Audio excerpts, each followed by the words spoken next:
কেন্দ্রীয় বিদ্যালয় রক্ষায় ঐক্যবদ্ধ বরাকের কণ্ঠ।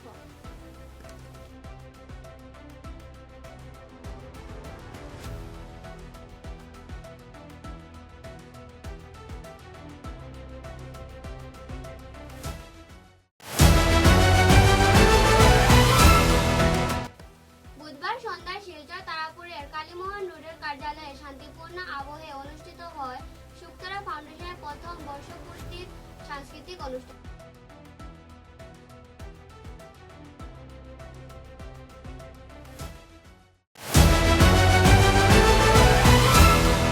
নেপালি নৃত্য পরিবেশন করেন সৃষ্টি কাকতি ও মানসী থাপা এবং সঙ্গীত পরিবেশন করেন নির্মল রবিদাস। সাংস্কৃতিক পরিবেশনার মধ্যে দিয়ে অতিথিবৃন্দ ও সদ্য সংকল্পিত সদস্যরা সন্ধ্যার আয়োজনকে উজ্জ্বল করেছেন।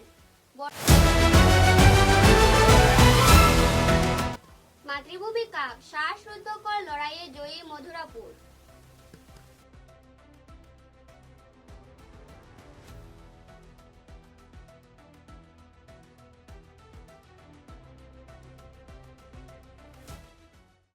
এবারে বিস্তারিত খবর।